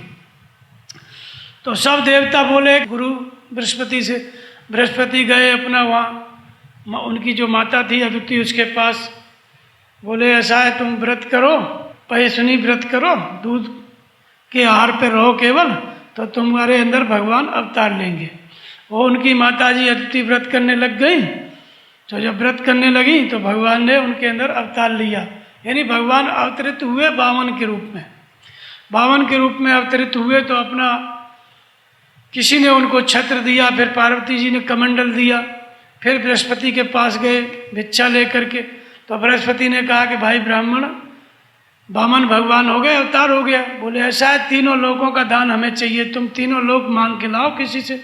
बोले किससे मांगे? बोले बलि का यज्ञ चल रहा है इस समय, वही 3 लोगों का मालिक है, बलि के यज्ञ में जाओ। चले गए बलि के यज्ञ में, उधर यज्ञ चल रहा था, शुक्राचार्य जी यज्ञ करा रहे थे। जाके खड़े हो गए, बलि यज्ञ कर रहे थे, ब्राह्मण करा रहे थे, खड़े हो गए। तो बलि ने कहा कि विप्रदेव पधारिए, क्या इच्छा है आपकी, क्या कहें? कुछ नहीं बोले, कुछ नहीं चाहिए। बोले ऐसा तो हो ही नहीं सकता है। फिर सब लोग देखने लगे कि इसके तो पैर में चक्र है। तो मन ही मन सब ब्राह्मण समझ गए कि लगता है ये विष्णु है। अब इसके लिए अपना वो बलि फिर बोलने लगे कि आप वरदान मांगो, आप भिक्षा मांगो, जो कुछ चाहिए आप मांगो। तो उन्होंने कहा कि हमें कुछ नहीं चाहिए। वामन भगवान ने बलि कहे कि नहीं मांगो। शुक्राचार्य को शंका हुई कि आज तक इतने ब्राह्मण आए, कभी ऐसा नहीं हुआ, दक्षिणा के लिए मार करते हैं, इधर देने वाला सब कुछ देने के लिए तैयार है और लेने वाले को कुछ चाहिए ही नहीं है, कैसे? ध्यान किया तो उन्होंने देखा कि तो भगवान विष्णु है। तो उन्होंने बलि से कहा कि कुछ देना नहीं, लेकिन वो जब बार बार बोल रहा था बलि के मांगिए, तो भगवान ने कहा कि देखो भाई, हमको कुछ नहीं चाहिए, लेकिन हमें एक दिक्कत होती है, हम जहाँ भी जाते हैं भजन करने बैठते हैं, किसी के खेत में बैठ गए तो हमको भगा देता है। क्यों भगा देता है? बोले बाबा जी आज तुम बैठे हो खेत में, कुछ दिन बाद यहाँ मूर्ति गाड़ दोगे, हनुमान जी की ला के मंदिर बना दोगे, फिर कैसे आपको हटा पाएंगे, इसलिए कृपा करके हट जाओ। तो कोई बैठने नहीं देता है अपने खेत में, जगह में, इसलिए हमको 3 पग धरती चाहिए, 3 पग जो है धरती चाहिए आसन के लिए, बैठने के लिए, भजन करने के लिए। जब 3 पग धरती मांगा तो बलि हंसने लगे, बोले मेरी प्रतिष्ठा का सवाल है, मैं त्रिलोक सम्राट हूँ इस समय, और मांगो ब्राह्मण, आपको जो कुछ चाहिए और कुछ भी हम करा देंगे, सब कुछ आश्रम बनवा देंगे, सब मांगो, क्यों नहीं मांग रहे? उसने वामन भगवान ने कहा कि नहीं, हमको केवल 3 पग धरती चाहिए, असंतुष्टा द्विजा नष्टा, ब्राह्मण को संतोष ही होना चाहिए। फिर उन्होंने शुक्राचार्य ने सोचा कि ये तो विष्णु है, सब छलने आया है, जो कुछ इसके पास है सब ले लेगा। शुक्राचार्य ने मना किया कि देखो बड़ी मुश्किल से हम यहाँ तक आए हैं कि तुम इंद्र बनने वाले हो और यज्ञ तुम्हारी संपन्न भी हो रही है, अब इसको तुम वरदान, इसको कुछ देना मत दान। तो तब तक बलि जो थे संकल्प कर लिए थे कि ठीक है, हमने 3 पग धरती दिया। और संकल्प करने लगे जल से, बोल दिए, वचन तो दे दिए, 3 पग धरती दिया। तो वचन दे दिए तो भगवान वामन भगवान ने कहा कि भाई अब संकल्प करो जल से। तो संकल्प करने लगे। वो गंगा सागर की जो टोंटनी होती है उससे जल को गिराया जाता है। तांबे का होता था, पीतल का, तांबे का होता है। अब वो जब जल गिराने लगे संकल्प के लिए, तो शुक्राचार्य जी उस टोंटनी में जाके बैठ गए। तो भगवान वामन ने कहा कि लगता है राजा दानवेंद्र, इसके अंदर कचरा है कुछ। कुशा लिए रहते थे, कुशा का आसन, निकाली कुशा और अंदर डाला तो शुक्राचार्य की आंख फूट गई। शुक्राचार्य निकल के भागे, बोले भाई देने वाला कोई और, लेने वाला कोई और, हम बीच में हमारी आंख फुड़वा लिया। हम तो जाते हैं, तुम्हारा और श्राप भी दे दिए उसको, बलि के जा, तुम्हारा सब कुछ नष्ट हो जाएगा, सब दे दोगे। भगवान ने 3 पग धरती मांगी। बलि ने कहा कि ले लो भगवान। अब जब उसने बोला कि ले लो, तब भगवान विराट रूप में आए और फिर बढ़ने लगा उनका शरीर। तो जब बढ़ने लगा तब बलि हाथ जोड़ के खड़ा हो गया। तब शुक्राचार्य की बात याद आई कि सही तो बोलते थे, लेकिन अब तो हम भगवान को दे चुके वचन और भगवान हमसे दान मांग रहे हैं, कौन सी बड़ी बात है, भगवान के लिए सब कुछ दे देंगे। बलि ने जब दिया 3 पग, तो 1 पग में पूरा 7 नीचे के अतल वितल सुतला पाताल तक 7 नीचे के लोक नाप लिए और एक दूसरे पद में ऊपर के 7 स्वर्ग वैकुंठ सब नाप लिए। अब तीसरा पैर कहाँ रखें? भगवान ने कहा बलि से कि भाई 2 पैर में तो तुम्हारी सारी त्रिलोकी आ गई, अब तीसरा पैर कहाँ? तो बलि ने कहा कि भगवान धन से बड़ा धनवान होता है, ये तीनों लोकों का मालिक मैं हूँ, तो मैं इन तीनों लोकों से बड़ा हूँ। बलि स्वयं भगवान के आगे बैठ गए और तीसरा पैर भगवान ने चरण जो है बलि के मस्तक पे रखा। भगवान को बलि अपना पूरा दे करके तीनों लोकों का दान खुश हुए और भगवान प्राप्त होके बहुत प्रसन्न हुए। भगवान ने कहा कि बलि वरदान मांगो। बलि ने कहा भगवान कुछ देने के बाद लेना मांगना अच्छा नहीं है, लेकिन आप भगवान हैं, मैं मांग लेता हूँ। भगवान से बलि ने कहा कि भगवान आज से आप मेरे महल में, जहाँ से मैं निकलूँ, बलि का महल था पाताल में, उसके 14 दरवाजे थे, भव्य महल था, जिस दरवाजे से निकलूँ उसी दरवाजे पे आप खड़े मिलो। भगवान पहरेदार बन गए, वॉचमैन बन गए, उसकी सुरक्षा में खड़े हो गए। तो ये है रक्षा सूत्र भक्तों की। जब भगवान भक्तों की रक्षा करते हैं तो वॉचमैन बन जाते हैं, सुरक्षा गार्ड बन जाते हैं, खड़े हो गए बलि के दरवाजे पे भगवान। अब इधर लक्ष्मी जी को पता चला, नारद जी से पूछा कहाँ है भगवान? बोले वो तो बलि के महल में उनके द्वारपाल बन के खड़े हुए हैं, वो तो उधर ही रह गए, उनकी ड्यूटी वहाँ पे लग गई माता जी, अब आपको नहीं मिलेंगे। तो लक्ष्मी माता लक्ष्मी जी अपना घबरा कर नीचे आई। जब नीचे महल में प्रवेश की तो लक्ष्मी तो थी ही, पूरा महल जगमगा उठा, चमकने लगा। बलि के पास गई। बलि ने कहा कि बहन क्या बात है? बोले अगर आपने मुझे बहन कहा तो भैया कुछ नहीं है, हमारे जो पति हैं वो चले आए हैं इधर। बोले कहाँ हैं? बोले यही आपके दरवाजे पे खड़े हैं। रक्षाबंधन था, रक्षा बांधा बलि के हाथ में लक्ष्मी जी ने। फिर लक्ष्मी जी से कहा बलि ने, माँ बहन वरदान मांगो, वरदान मांगो। तो फिर लक्ष्मी जी ने कहा कि ये जो पहरेदार खड़े हैं ना, इन्हीं को हमको दे दो। लक्ष्मी जी उनको भगवान को लेकर चली गई। ये कहानी है। तो वास्तव में ये क्या है?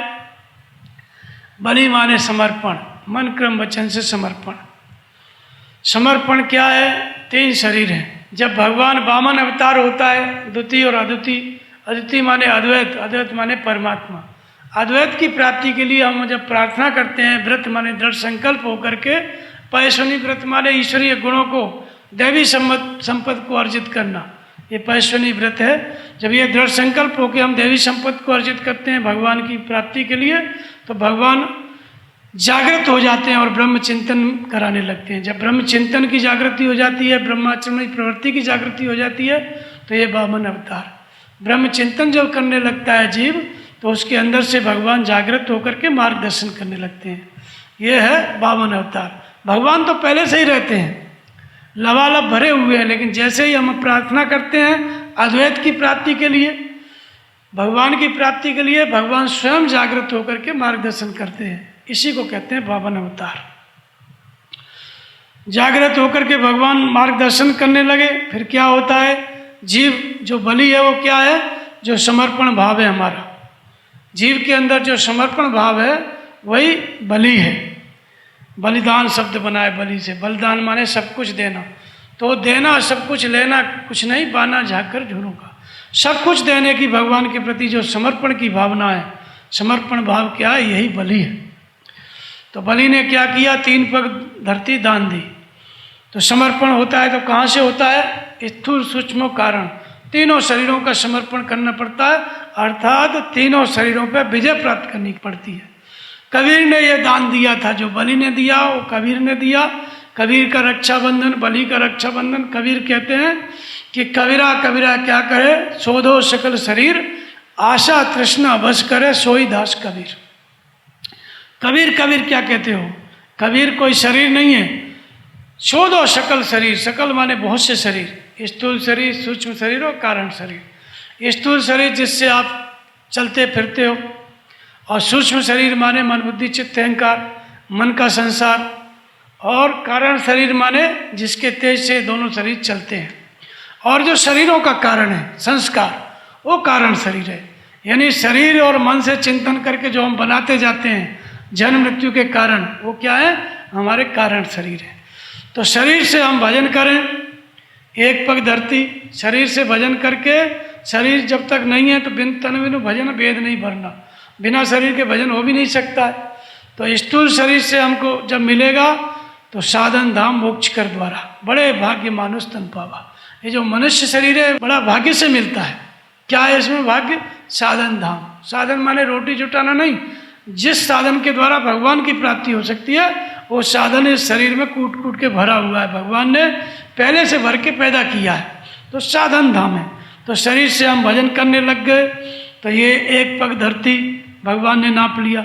शरीर से समर्पण पहले होता है महापुरुष के प्रति, जो ब्रह्म तत्व है, ब्रह्म तत्व को जान लिए हैं ऐसे महापुरुष, वही 52 भगवान है। जो ब्रह्म को जान लिए हैं वो ब्राह्मण भगवान है, उसी को बामन को, ब्राह्मण को, यानी जिन्होंने ब्रह्म को जान लिया। तो ब्रह्म को जान लिया ऐसे महापुरुष के सामने, या ब्रह्म को जानने के लिए हमको क्या करना पड़ता है, शरीर से पहले भजन करना पड़ता है। जब शरीर से समर्पित हो जाएंगे महापुरुष की शरण में, परमात्मा की शरण में, तो 1 पग धरती पहला कदम। और जब शरीर से समर्पित हो जाएगा तो दूसरा कदम सूक्ष्म शरीर का नियंत्रण, मन बुद्धि चित्त अहंकार, यानी मन का निरोध। मन बुद्धि चित्त अहंकार को, मन को भी जब जीत लिया तो ये दूसरा चरण है। और मन को जीत लिया तो निरुद्ध मन, एकाग्र मन हो गया। लेकिन अभी कमी कहीं ना कहीं चित्त है, मन है, तो बीज है शरीर का। जब तक चित्त है तब तक वो वापस लौट सकता है। इसलिए भगवान कृष्ण कहते हैं कि जो चित्त है, जब ये चित्त रूपी बीज भी समाप्त हो जाए तो निर्बीज समाधि। तो यत्रो परमते चित्तम निरुद्धम योग सेव्या, यत्र चैवात्मन आत्मानम पश्यन आत्मनि तुष्यति। भगवान कृष्ण कहते हैं जिस काल में योग के अभ्यास के द्वारा भली प्रकार निरुद्ध हुआ चित्त भी विलीन हो जाता है, तब वो साधक, वो भक्त अपनी आत्मा के द्वारा परमात्मा को देखता है, और देखता परमात्मा को है, दूसरी क्षण अपनी आत्मा को उन ईश्वरीय गुणधर्मों से उत्पन्न पाता है।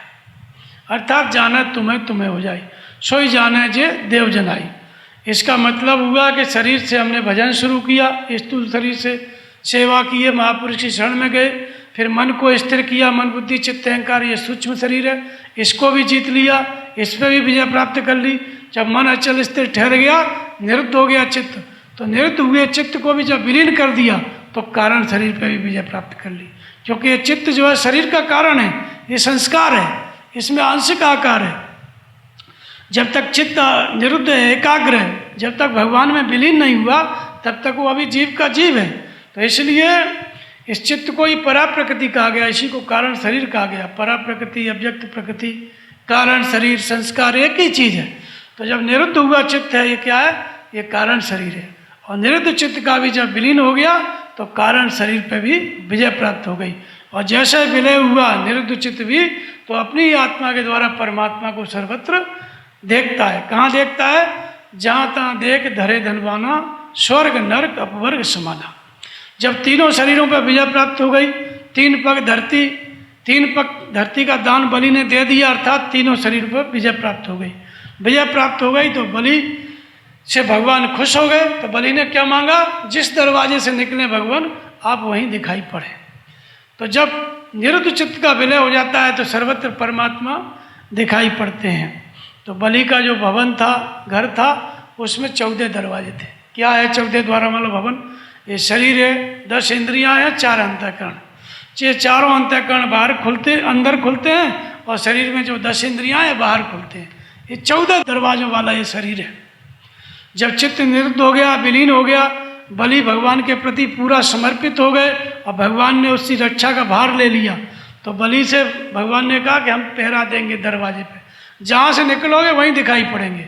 तो वास्तव में निरुद्ध चित्त का जब विलीन हो जाता है तो जहाँ तहाँ देख धरे धनवाना। भगवान कहते हैं कि यो माम पश्यति सर्वत्र सर्वम च मैं पश्यति तस्याम न प्रणश्यामि सच में न प्रणश्यति। जहाँ भी दृष्टि पड़ती है, जो बलि की तरह समर्पित हो गया, जिसने अपने आप को बलिदान कर दिया, स्थूल सूक्ष्म कारण तीनों शरीरों पर विजय प्राप्त कर दिया, इच्छाओं का त्याग कर दिया, समूल नष्ट कर दिया, निर्विष समाधि को प्राप्त हो गया, वो है बलि। तब उसको क्या रहता है? जहाँ भी दृष्टि पड़ती है सर्वत्र परमात्मा। तो ये जो 14 द्वारों वाला शरीर है, जहाँ भी दृष्टि पड़ेगी भगवान दिखाई पड़ेंगे। भगवान कृष्ण गीता में और कहते हैं, इसको स्पष्ट करते हैं कि पश्यन श्रवण स्पर्शन जगनन असनन गच्छन स्वपन सुसन प्रलपन वृषण ग्रहण उन्मिशन मिशन्नपि इंद्रियाणि इंद्रियार्थे तो वर्तन्ते धार्या। वो महापुरुष जो परमात्मा के स्वरूप को प्राप्त कर लेता है, स्थूल सूक्ष्म कारण तीनों शरीरों पे विजय प्राप्त कर लेता है, कर्म संस्कारों को तोड़ देता है, उसकी रहनी कैसे होती है? पश्यन देखते हुए, श्रवण सुनते हुए, स्पर्श करते हुए, सुनते हुए, स्वाद लेते हुए और श्वास लेते हुए श्वास छोड़ते हुए, शयन करते हुए, जागते हुए, गमन करते हुए, चलते हुए, हर समय इंद्रियां अपने अर्थों में बरत रही हैं, ऐसी धारणा वाला होता है। ये कोई उसकी कल्पना नहीं, बल्कि सहज स्वरूप परमात्मा में उसका चित्त समाधिस्थ हो गया। वो परमात्मा ही उसके अंदर जो है प्रवाहित है। परमात्मा की प्राप्ति होने के बाद शरीर यंत्र हो जाता है। फिर यंत्र होने के बाद उस शरीर में परमात्मा विराजमान हो जाता है। तो इंद्रियां जो है, जब परमात्मा शरीर में विराजमान हो गया तो इंद्रियां अपने अर्थों में बरत रही हैं। सब कुछ देखते हुए भी वो भगवान को ही देखता है, कोई भीतर परमात्मा बाहर भी परमात्मा, जहाँ भी दृष्टि पड़ती है भगवान ही भगवान चारों तरफ।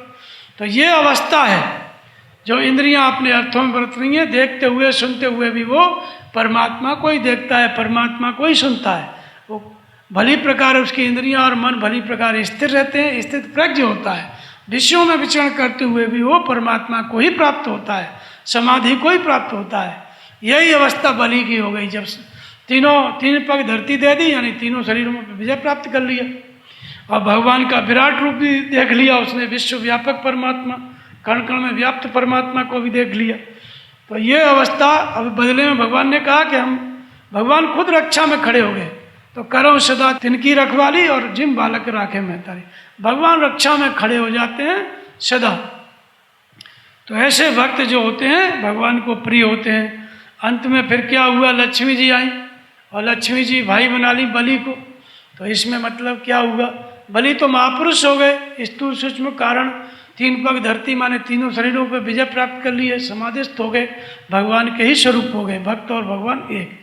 अब ऐसे महापुरुष को लक्ष्मी माने, एक तो लक्ष्मी भगवान की पत्नी है, दूसरा लक्ष्मी जिनको लक्ष्य में मन लगाना है।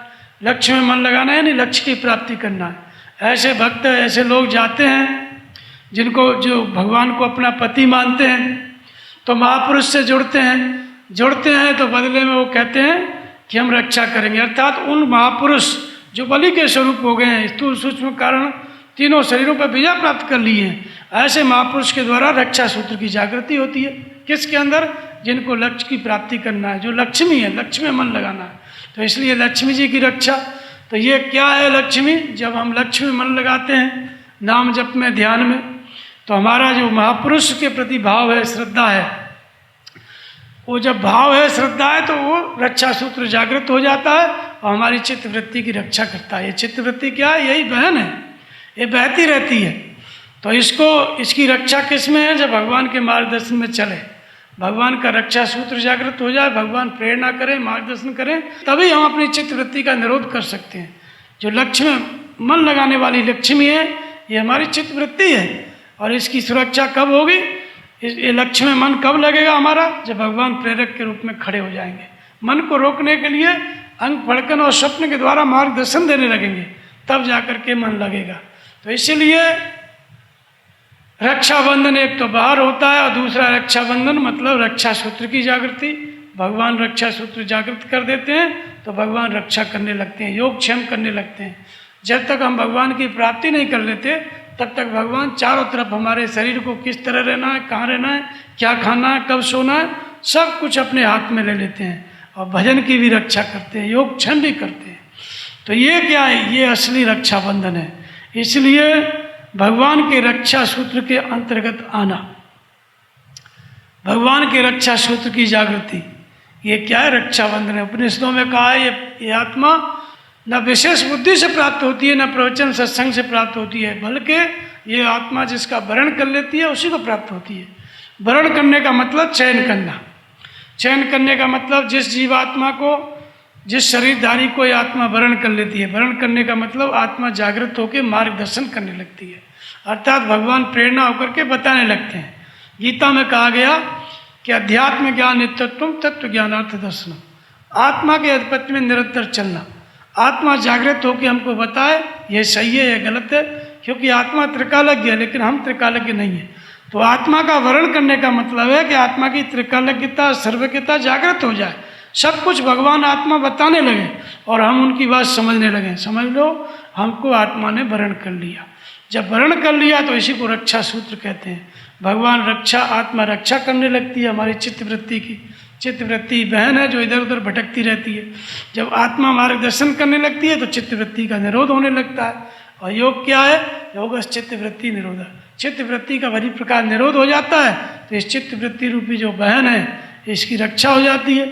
और रक्षा कौन करता है? हमारी आत्मा, हमारा भाव करता है। हमारा परमात्मा और सदगुरु के प्रति जो हमारा भाव है तो सदगुरु ही भाई बनते हैं, परमात्मा ही हमारा भाई बनती है, आत्मा ही हमारी भाई बनती है।